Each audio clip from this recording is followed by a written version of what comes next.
Hello friends, welcome to episode 5 of Planescape Torment. So today is an exciting day because it seems like we are about to use our first portal. We are still here, close to where we talked to Deonara. We have lost the aggro from those guys over there who looked way too powerful for us, frankly.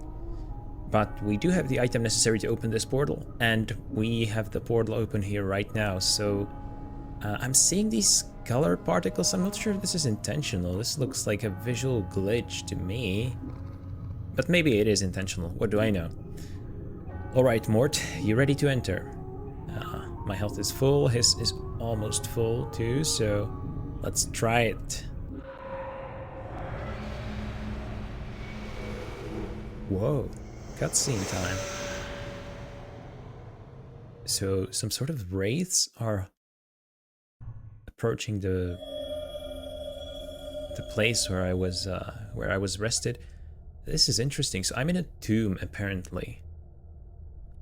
Well, that looks like a sarcophagus. Yeah, this sarcophagus appears to have been here for centuries. There is no lid. The exterior seems to be made of solid stone.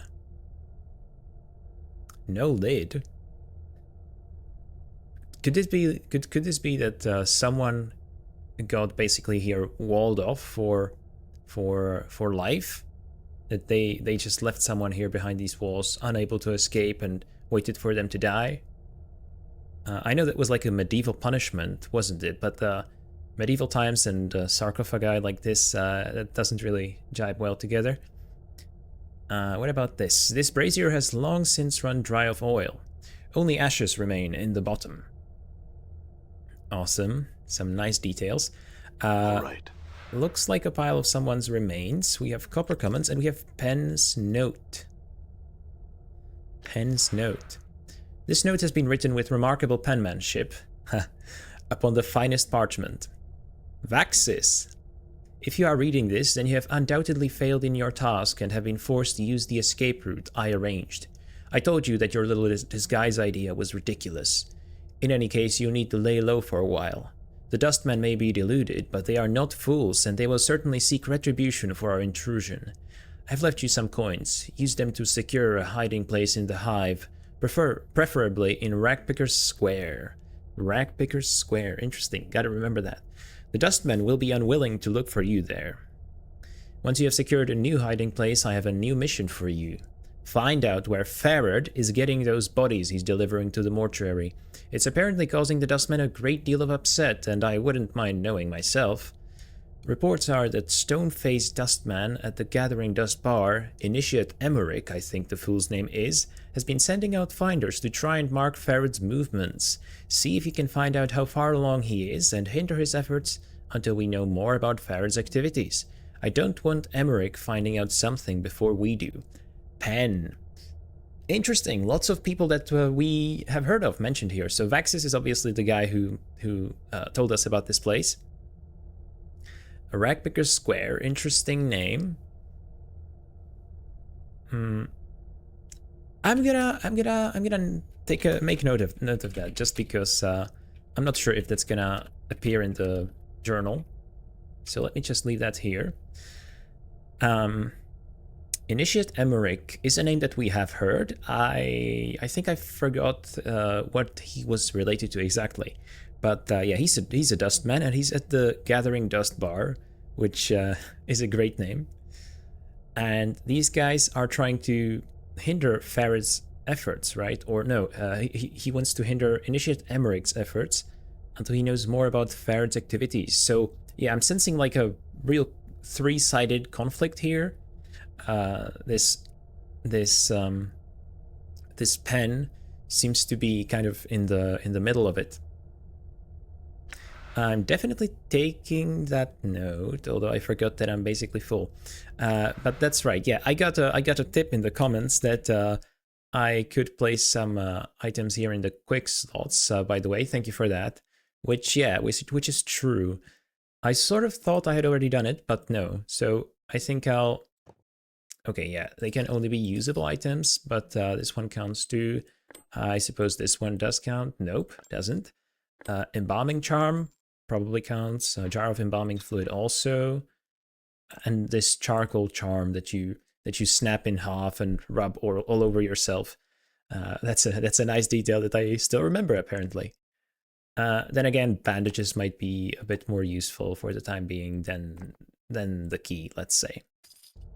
All right, so we have some space in our inventory now. So let me turn on the quick loot because I do like it. And let's see, what is this? Okay, another brazier with only ashes in the bottom. That's fine. We have an exit door, it seems.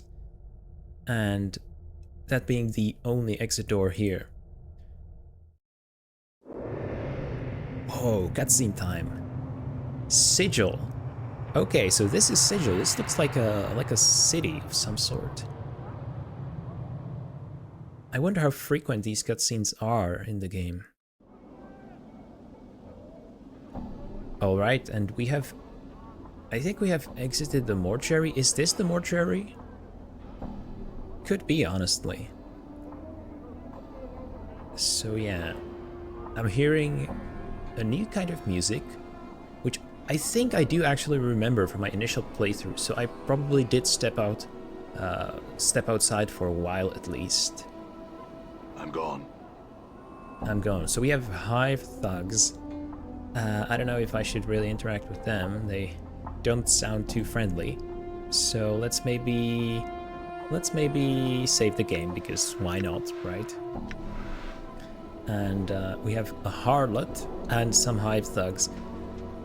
Ooh, interesting characters around here. So far I have yet to see a normal person, and the first normal person we see is Frightened. A frightened Hive dweller. Okay, let's talk to them.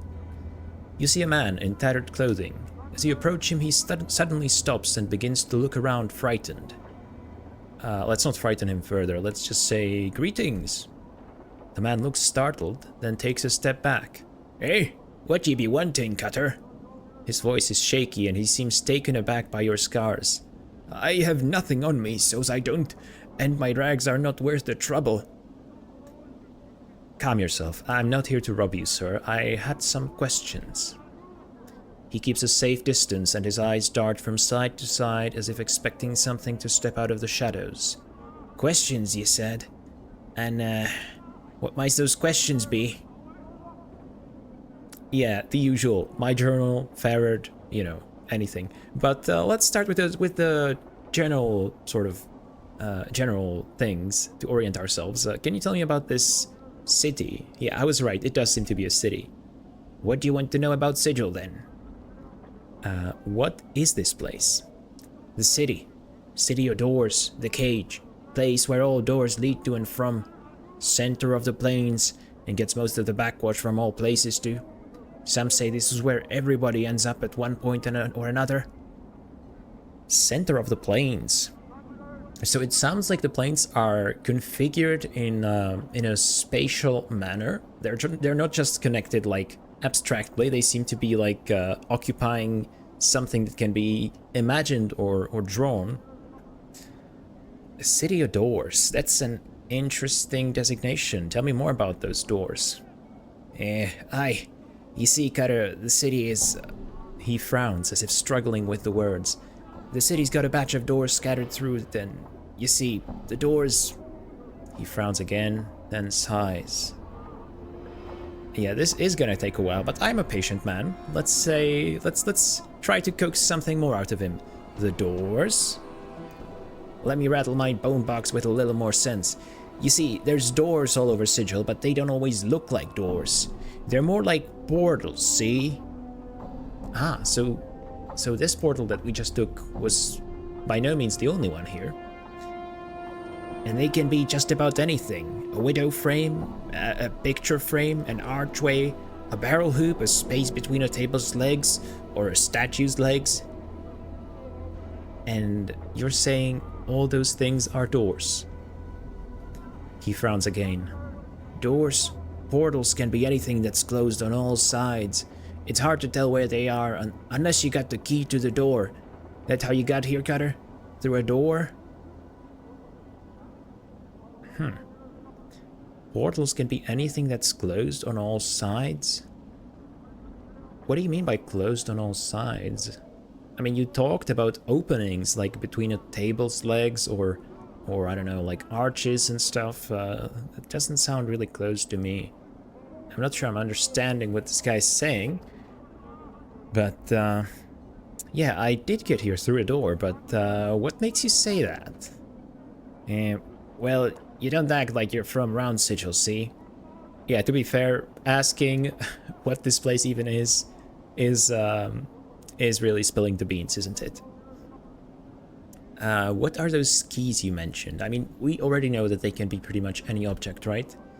Each door's got a key, which makes it open, see? Most times you won't even know a door's around you, unless you got the key. Then the door opens and you can step through and take your chances. Trick is, you know how I was saying that doors can be anything. Well, so can keys.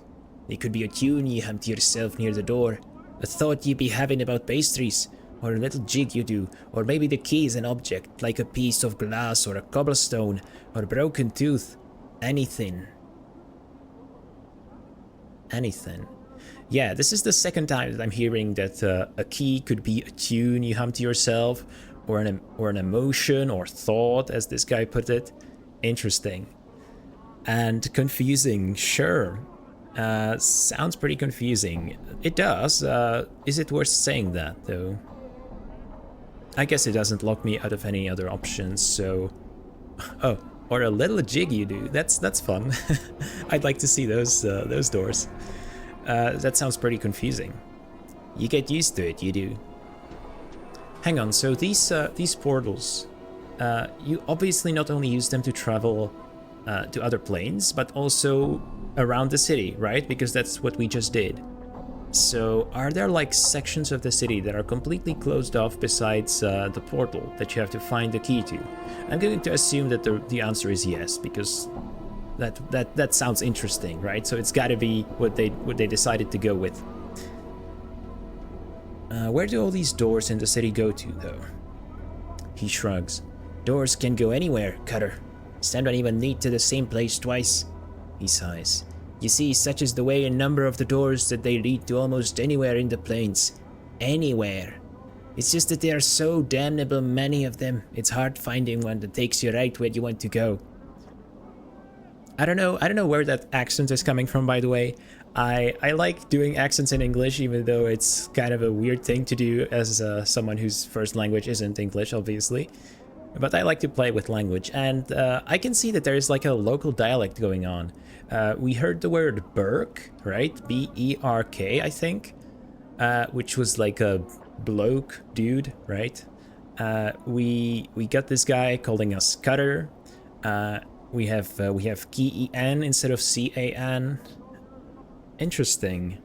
So yeah, they're definitely playing with language here, and what I also heard from one of the comments was that this game does have a lot of fun with language, which is super interesting to me. I'm not sure if I said this in my Planescape series yet, but I studied languages in college. I studied English and Spanish for translation and interpreting, and I really like to just play around with language. So I sometimes forget to kind of say it out loud in these videos, so I'm gonna try and talk about the linguistically interesting things that I spot more.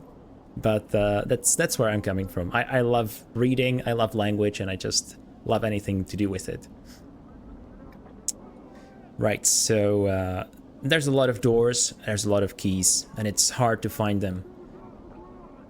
Yeah, I guess we gotta be really thorough when exploring the city, because this mechanic is quite interesting, because it also makes you retread places that you've been to before, since you could, in theory, now be carrying something in your inventory that would serve as a key.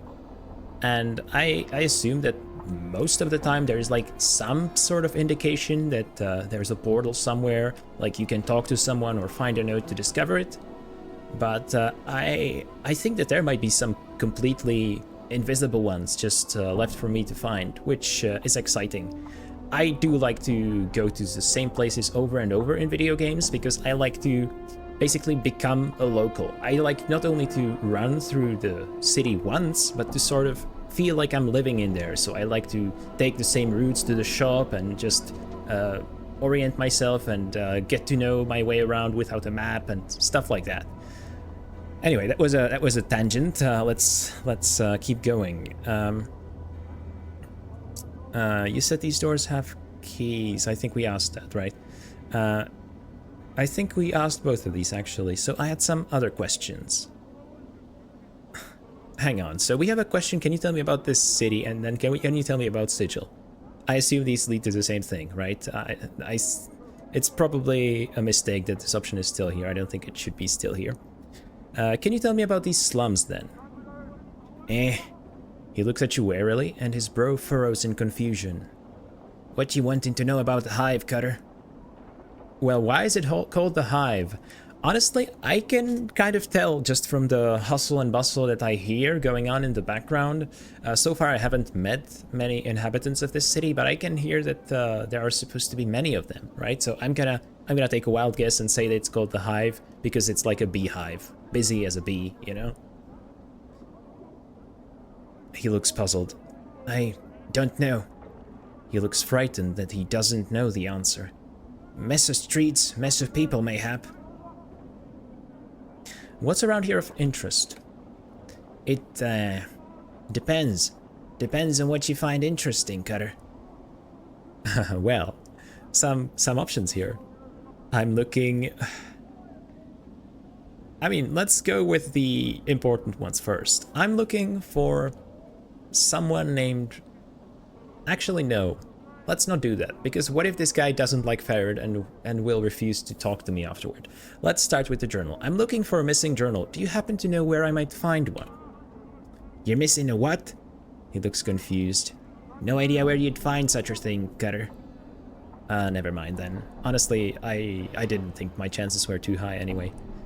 Do you know someone named Farad? Name's not one I know, Cutter.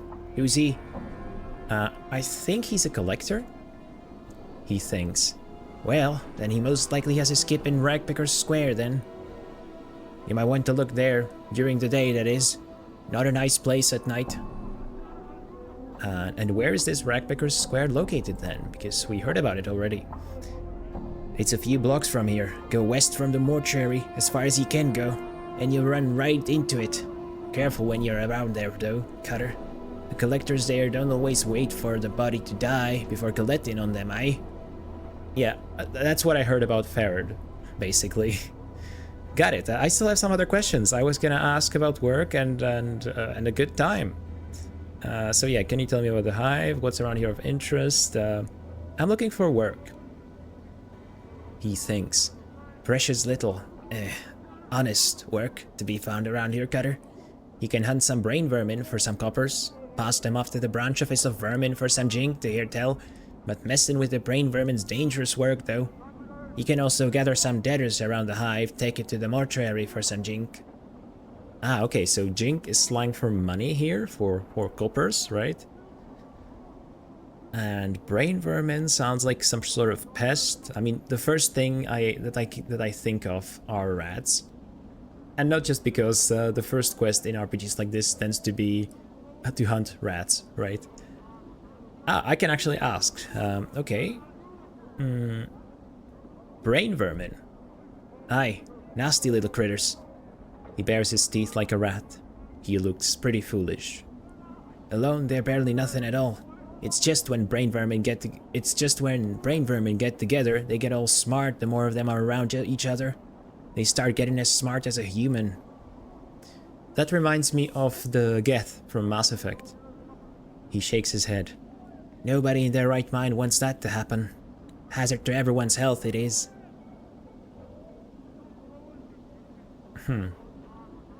Nasty little critters. So yeah, it sounds like some sort of rat-like or maybe bug-like creatures, more likely. What other work is there in the Hive? Yeah, okay, that gets me back to this branch. So, where's this branch office? It's next to the Hive Market. Go spireward, that's south and west of the mortuary, 3 or 4 blocks, and you'll dead end into it. The rat catchers mither out in front, can't miss it. That's a word I have never seen before. I'm gonna assume that's made up for the game. Branch office, Hive Market. I'm starting to think that I should also take notes on these things. Specifically the locations. South and west of the mortuary. So if we go like this way, that's the Hive market. Interesting. I think I'll remember this, but anymore, and I might start writing them down. And finally, let's ask for a good time. I'm looking for a good time. Yeah! I knew Mort would approve. Gotta do something to appease your companions once in a while, right? Well, he licks his lips. There's the smoldering corpse bar and the dusty bar. Though you don't look the cutter to be drinking bub with the dusties. Any of the other places around here is just dangerous, so be on your guard. The smoldering corpse bar. One of the very few things I remember about this game is that there is a burning man or like a smoldering corpse somewhere at a bar. So I'm gonna assume that this is it. So there's a smoldering corpse bar, and then there's a dusty bar. So these are two different places, right? Ooh, lots of questions here. Where are the places you mentioned? Well, the smoldering corpse is a few blocks southward of the mortuary, and the dusty bar is just a little to the south and west of the mortuary. Well, so far, all the locations of interest seem to be that way. The Hive market, the two bars, the branch office.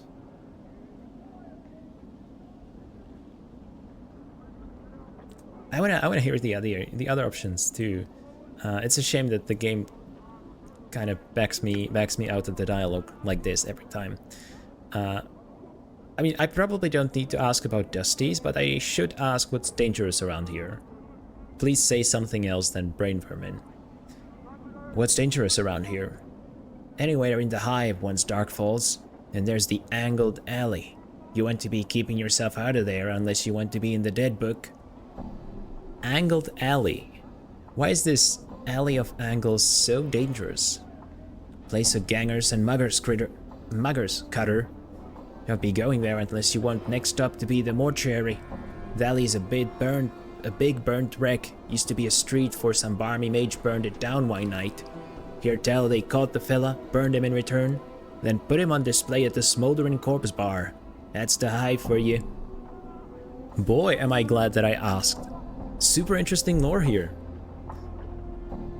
So the Alley of Angles. Some mage burned it down and then they burned him in return, and he's the one at the smoldering corpse bar. Allegedly. Of course, I can't take this random guy's word as gospel, right? But allegedly, this is one explanation.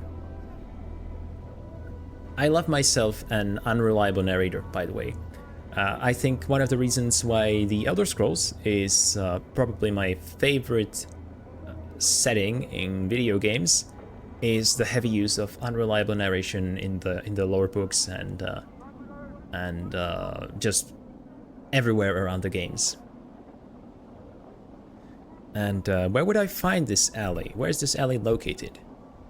It's just south and west of the mortuary and just south of the gathering dust, that dusty bar. I had some other questions. Well, I guess I'm gonna ask the one that's left too, because it seems like I get a lot of interesting lore from this. So I'm just gonna play a clueless dumb man and ask about Dusties. Aye, Dusties, Dustmen, the pale-faced dead they are, all grim and no humor to speak of. They keep the streets free of the dead, stack 'em in the mortuary. That's their job in Sigil, mostly cause no one else wants it. The pale-faced dead. Are they really pale-faced, or... Well, I guess they are pale-faced. Are they really dead, or is that just what this guy calls them? All grim and no humor to speak of. I mean, yeah, honestly, we saw that. Okay, I see. Thanks for the information. I think I got everything I needed from you, so farewell. He licks his lips as you turn to leave.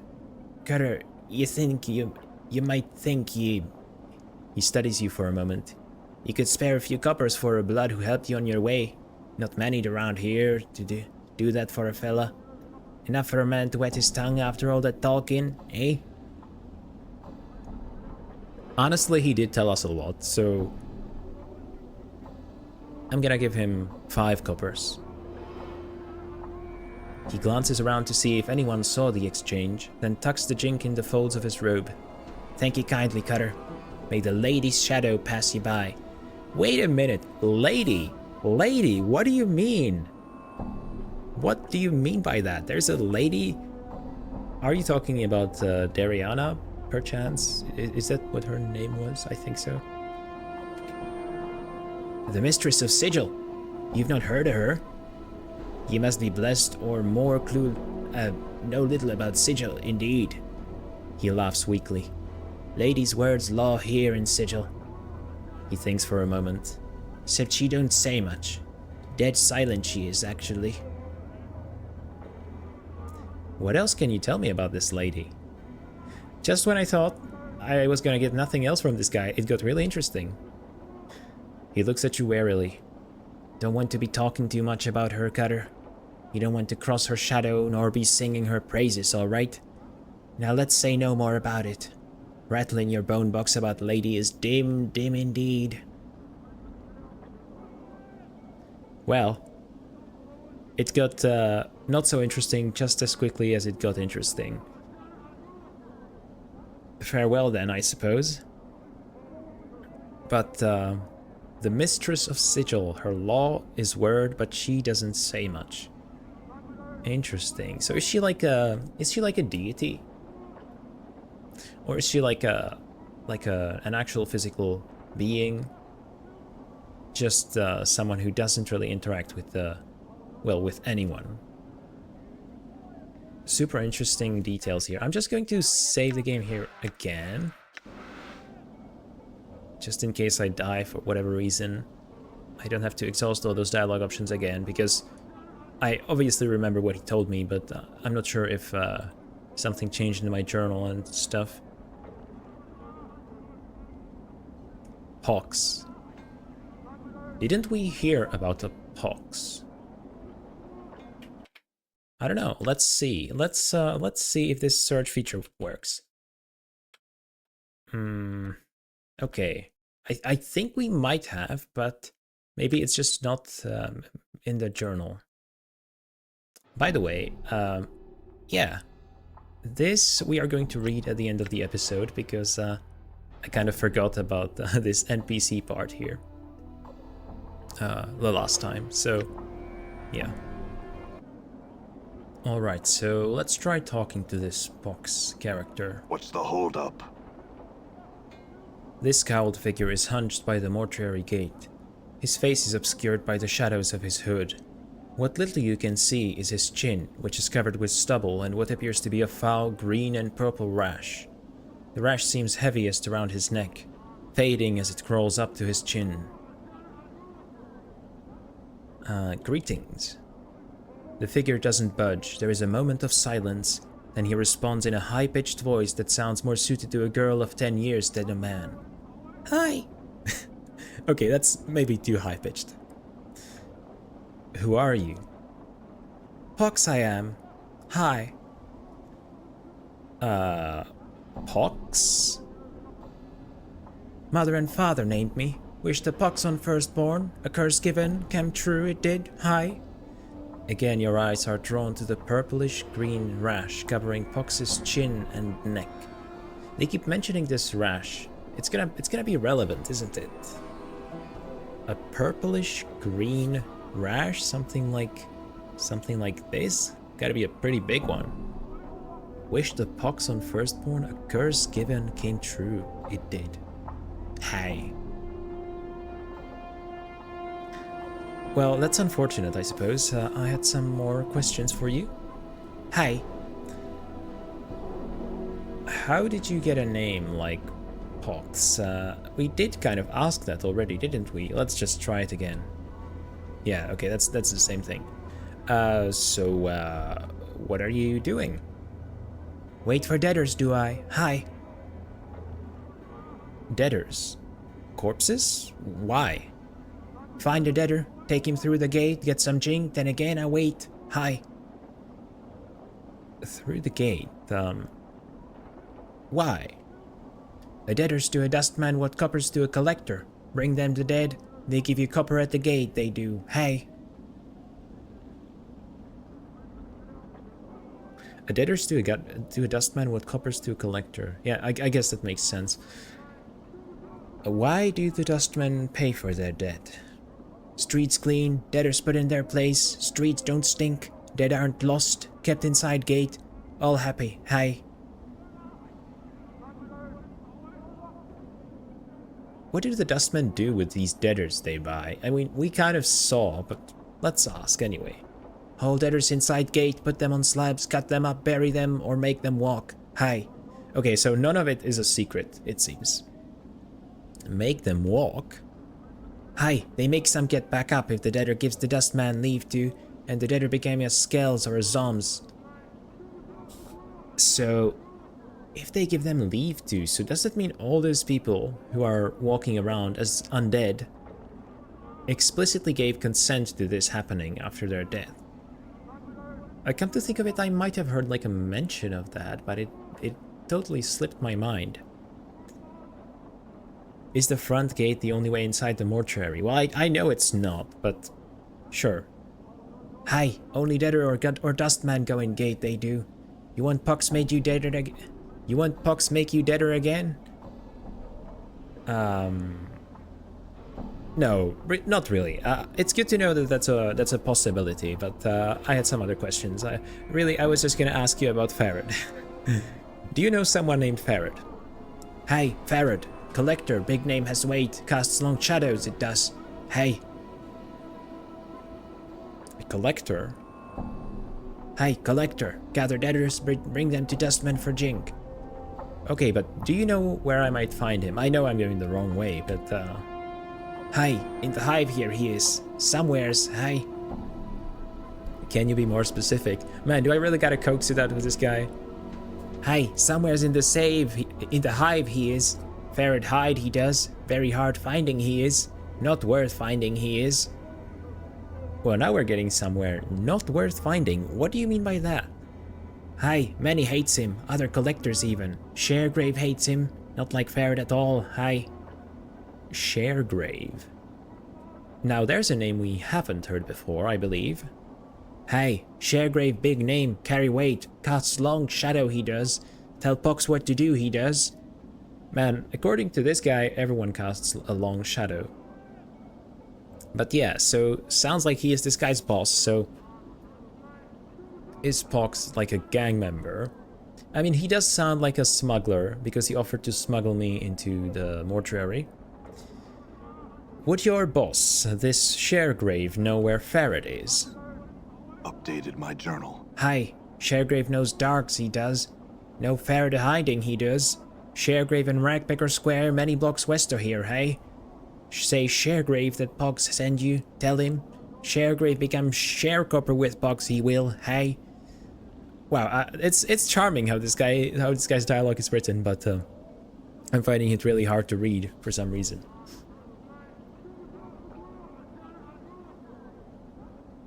Other questions about the journal, I suppose.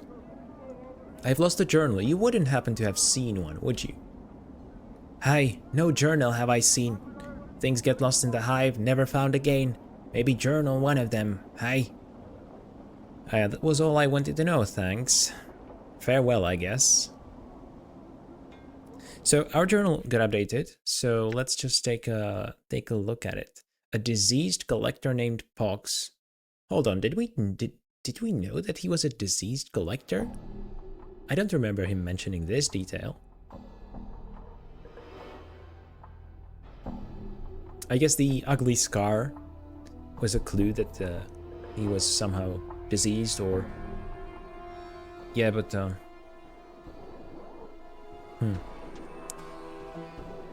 So we learned about Sharegrave in Ragpicker Square. By the way, let's just make sure that this works. Yeah, this works the way I assume it does.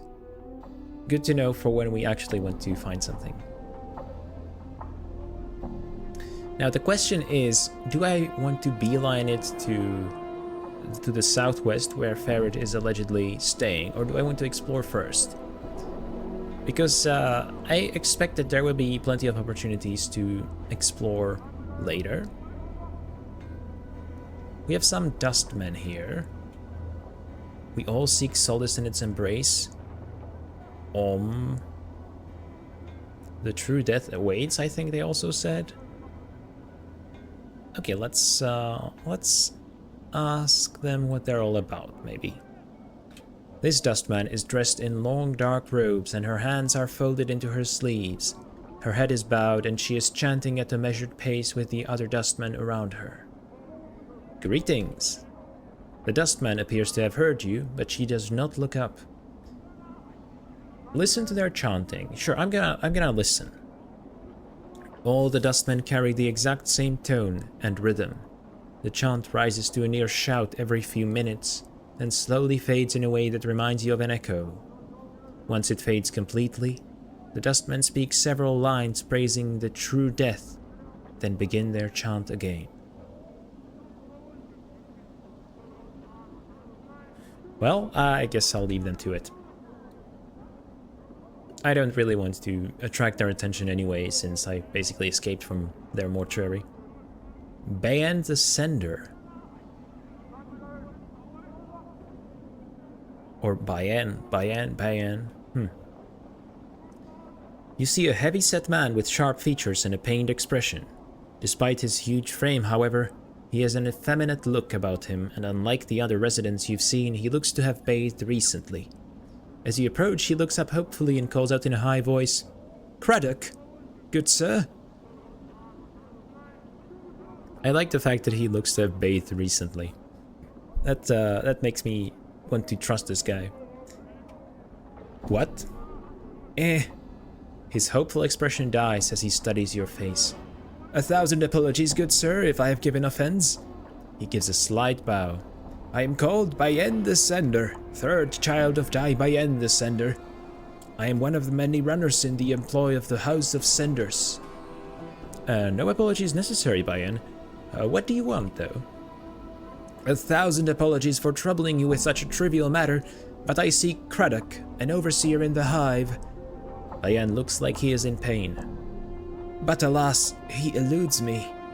He looks at you hopefully again. "Could it be that you have heard of such a man?"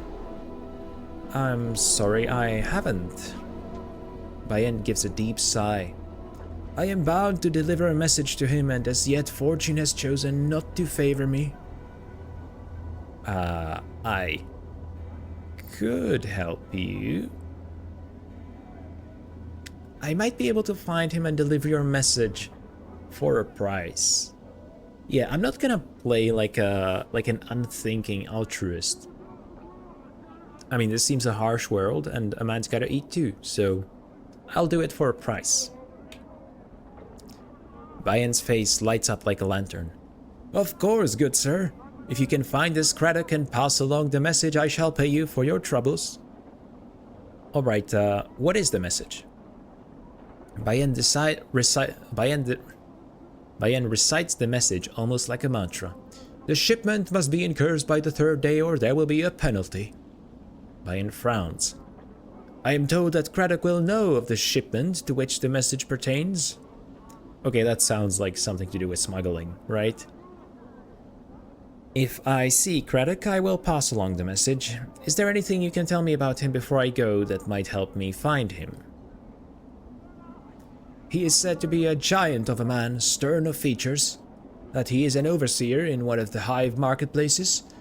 Alas, I know little else than that, good sir." "I see. That's good enough to go on for now." "Thank you, sir. Should fortune favor you and you be able to bear the message to Craddock, be so kind as to return and tell me of it. I will see to it your efforts are rewarded." "Very well. Farewell, Baen." Updated my journal. What a polite gentleman. At least in the voice that I read him. I agreed to deliver the message to Craddock if I should see him.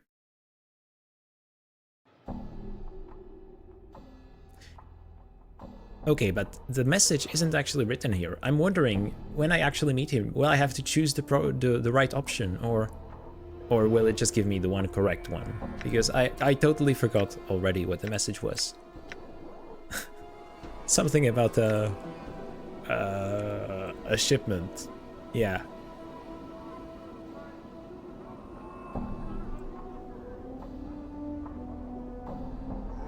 We have lots of harlots here too.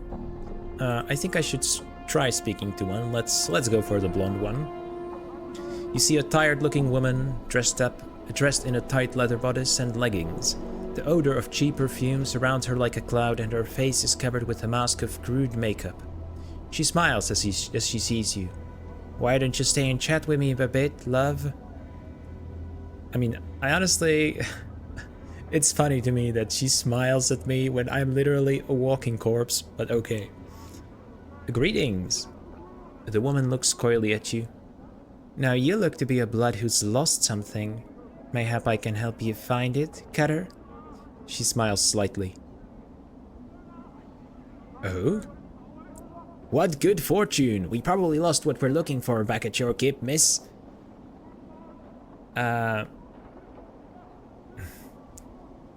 Should we go for number 2? No, let's stick to the task for now.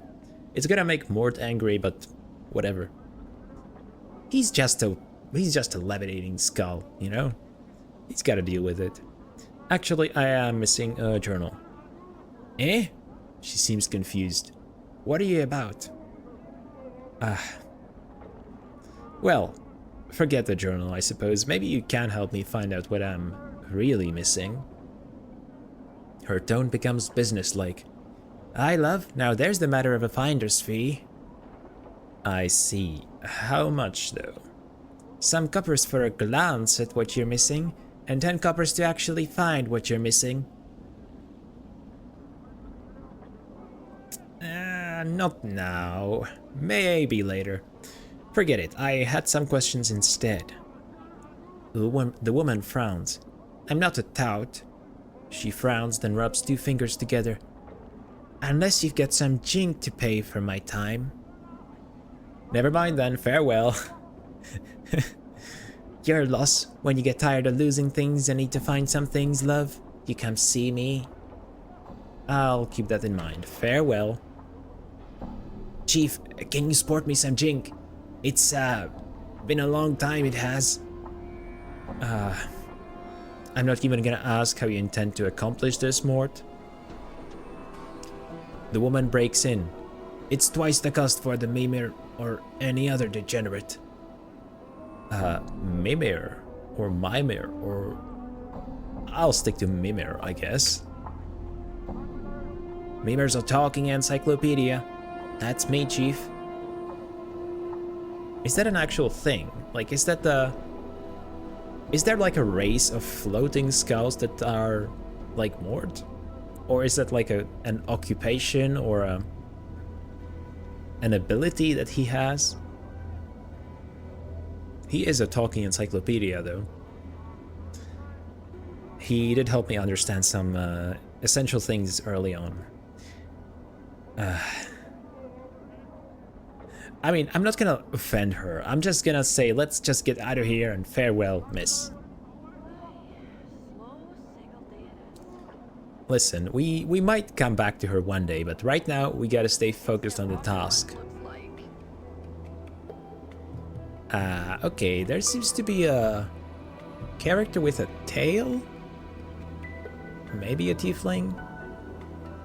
Honestly, at first I thought of a Khajiit or Tabaxi, like a cat lady.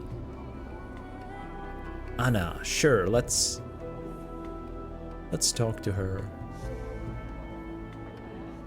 I don't think I've heard this sort of soundtrack before, though.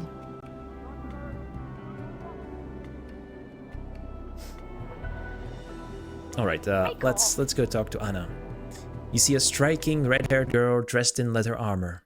Her right arm is covered with a series of interlocking plates that look as if they were taken from the skin of some creature, and a horned shoulder piece protects her left arm.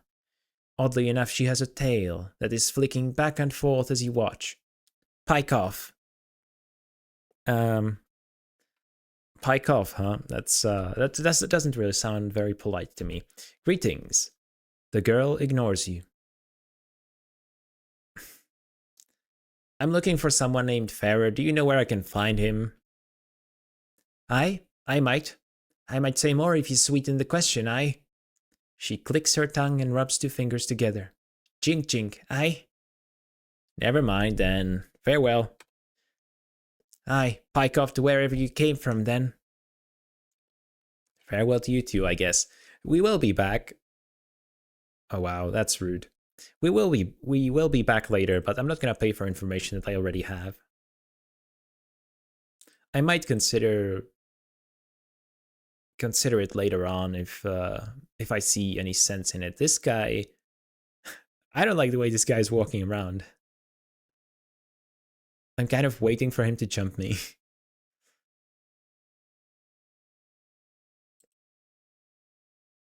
Man, lots of harlots and thugs around this place.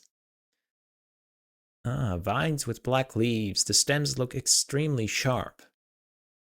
Oh, it seems like we are approaching the edge of the map, and this is gonna lead us... Yes, this is gonna lead us to another world space, or whatever you would call it.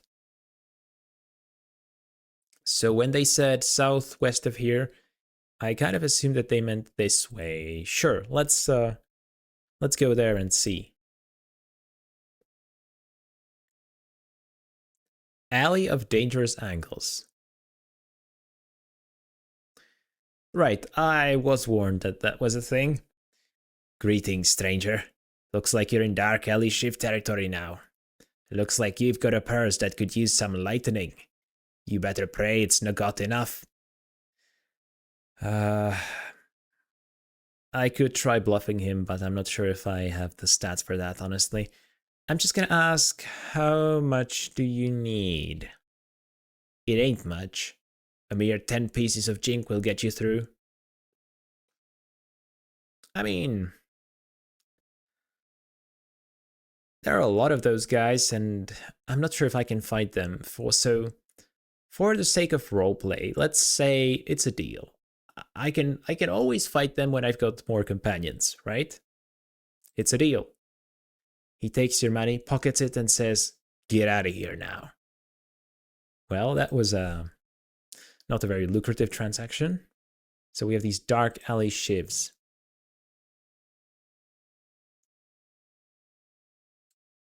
This old singed building looks as if it might have once been a temple.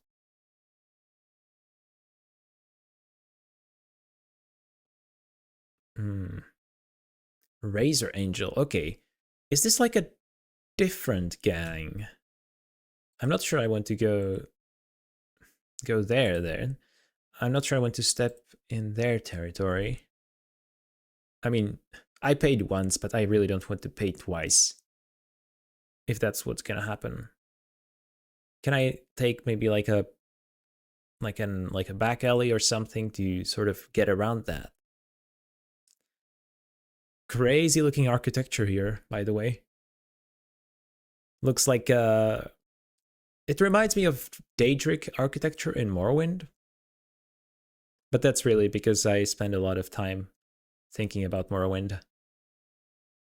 Okay, they are totally going at me. I mean, I could run away, but this is a very delicate looking structure ready to fall over with the first strong wind that comes its way. I didn't even mean to look at it at this point, but okay, they kind of seem hesitant to step on the Shiv's territory. Let's talk to them. Maybe if something happens, we'll have these guys protecting us. Maybe, just maybe. Stand right here. Someone will be coming to talk to you. I'll play nice for now. I mean, my character has put a lot of points, or I've put a lot of points into charisma and intellect and stuff like that, so I feel like fighting is not really my forte. I'll try to convince my way out of this. I'll wait here. Okay, how long do I wait though? These guys seem confused. No one seems to be coming. Let's maybe try and go this way.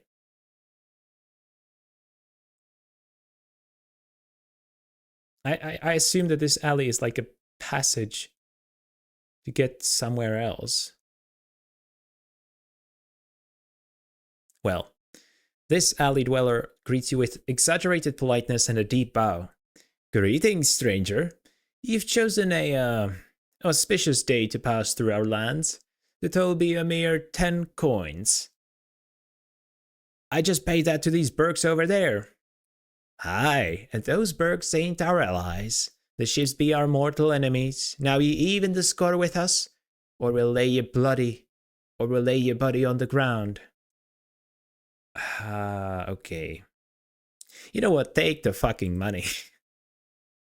Thanks, Burke. Farewell. Yeah, my thought process right now is I have the opportunity to sort of explore this place now that I've paid both those parties, right? This is a wooden structure made from burnt shingles and other cast off roofing materials. So now that both of them are gonna leave me alone, I think I can sort of explore this place a bit, and then maybe I can choose to run away next time when I actually know where I'm going. That sounds smart, doesn't it? That sounds like a good excuse for why I don't want to fight. We have a named character here though, Krystall. You see a cool, collected woman. Her face is set in hard, determined lines. Her voice is low and firm. I am Krystall, leader of these Razor Angels. You are in our home. What do you want of me? Well, if this gets us some information, then maybe it was worth it. Tell me about yourself, Krystall. She shrugs. I'm the leader of the Razor Angels. That's really all you need to know. I created them. They follow my commands. Now, what do you want of me? Tell me about your gang, then. We came here when bigger gangs took over the trash warrens near Ragpicker's Square. We got here right around the same time as the Dark Alley Shivs who set up Kip on the other side of the alley. They're a bunch of murderous thugs. And here she pauses. We're thugs, but we don't kill if we can help it. We just need to make a living, and given our situation, charging a toll's the best way to do it. So what you're saying is, if at any point I'm asked to side with one of the two gangs, you are the better one to side with. Sure, I mean that's what the other guys would say too. I expect, but sure, you seem all right as far as murderers, gangsters go. Sounds like a rewarding, maybe even profitable occupation. No, it's not. Only we've got nothing better going for us. We're Hive dwellers. Even the scant education I got won't get me out of here. No one wants a Hive dweller, so we make sure we're not entirely ignored. So you got into this because of your economic situation, is what you're saying. Man, Sigil seems to be a shithole so far, honestly. Whatever, farewell. I mean, I was gonna ask her the rest of the questions, but this was the only option I got, and she also wants something. Before you go, I need a favor from you. This slice of alley just isn't big enough for us and the Dark Alley Shivs. We've got heart, they've got hate. Kill off their leader, Rotten William, and you'll get free passage through the alley from us for the rest of your life. You come through here often enough, that'll save you a lot of jink. Well, I'm not a killer. But it does sound pretty profitable though. The thing is, if I say now that I'm not a killer, can I ask to do it again later? You know what, I'll say sounds like a bargain, just because I'm afraid of what this woman is gonna do if I don't agree to it. And saying sounds like a bargain, you've got it. Well, I was gonna say that doesn't sound like I promised something, but it kinda does. I did promise to do something about it. I'll try to do something about it. Alright, you've got it. Updated my journal. I look forward to hearing of your success. Come back and tell me when you've done, yes? Good luck. Farewell. Well, I mean, is this a quest that I can realistically do at level 4 or whatever level I am. I have been asked by Krystall, the leader of the Razor Angels in the Alley of Dangerous Angles, to eliminate her main rival, a man named Rotten William. In exchange for this, I will receive free passage through the alley in the future. I have agreed to kill Rotten William. Yes, I have. I'm still not sure if that was the right decision, but we will see. Blind playthrough, anything could happen. Right, before we end for today though, let's go through our journal. So, townsperson, the most miserable of all the miserable folk of Sigil, they have sunk as far as they can. Death would be a solace to most of them. They do what they must to survive, no matter how base that existence might be. Yeah, that's a pretty bleak analysis, but from what I've seen, it's pretty accurate.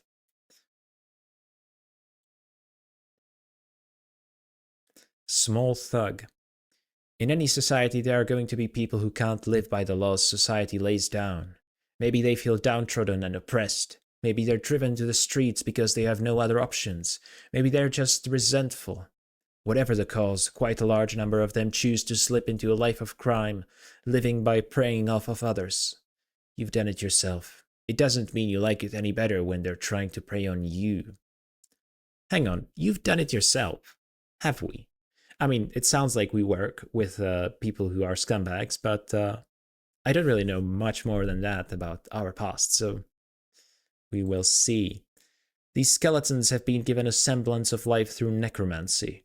Although these skeletons have no ligaments or musculature, their joints are bound with thin metal bolts, and their bones appear bound with leather straps and cords wound beneath their armor. Skeletons suffer less damage from any slashing or piercing weapons. Crushing weapons, such as clubs and hammers, inflict normal damage. Well, that's useful gameplay information, and it actually makes a lot of sense.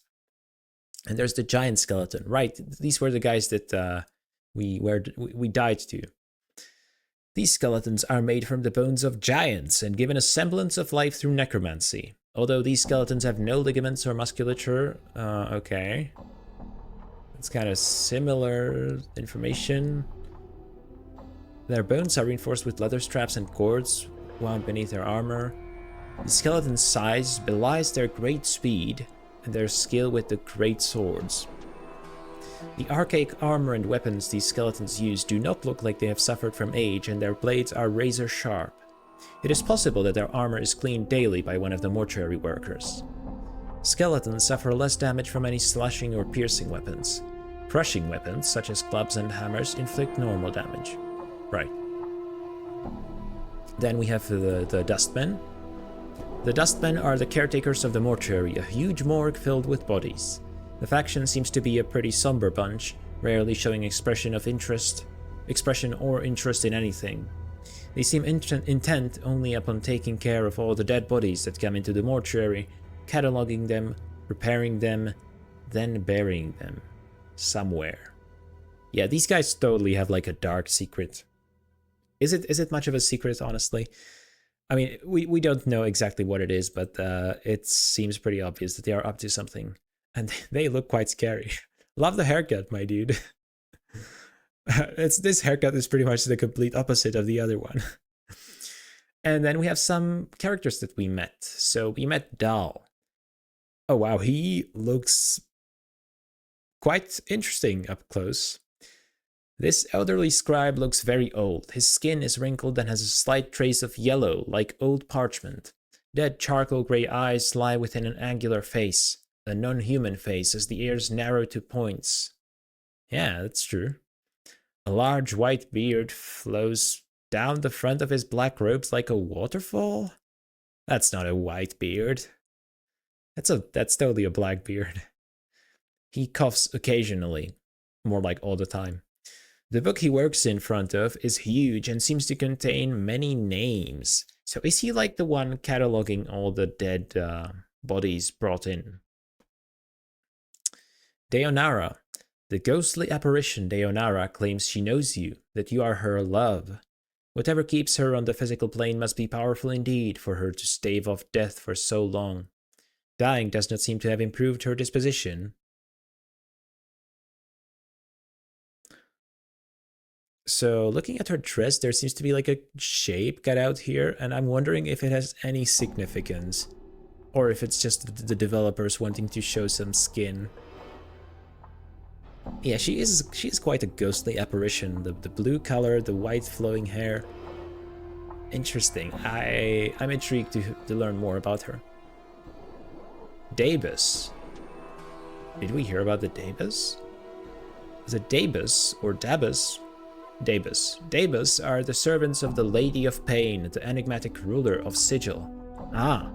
They float above the ground and speak in rebuses, symbols strung together to spell out words. They tear down walls and construct streets under the unspoken command of the lady. There's something about them that strikes you as wrong.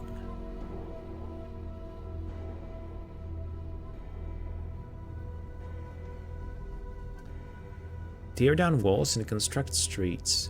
So the Lady of Pain is real. It seems to be the ruler of this place. The unspoken command of the lady. They look quite scary too. They seem to have a lot of horns. Is this character like a tiefling because of all the horns? We will see. And then there's like a generic collector. Collectors are the pathetic remains or remnants of humanity, cast adrift in the Hive. They scrape together an imitation of life by collecting the dead who accumulate in the streets of the Hive ward and dragging them to the mortuary in exchange for money from the dustmen. You know they've gathered your body from the streets on occasion. On occasion? Yeah, that's right. I've died multiple times before, so they always bring me in. Alright, so I am a bit smarter after reading all of these NPC entries and our quests. Krystall wants Rotten William dead in exchange for free passage through the Alley of Dangerous Angles. Maybe I can still go to him and like accept the quest to kill Krystall instead. We will see. We will see about that. And then we are meant to find Craddock. I agreed to deliver a message. Right, that's one that we already read. So yeah. In the next episode, oh wow, it's completely dark outside. So in the next episode, we will try to explore this alley some more and maybe decide what we're going to do about this quest that we just got. Until then, see you. Goodbye.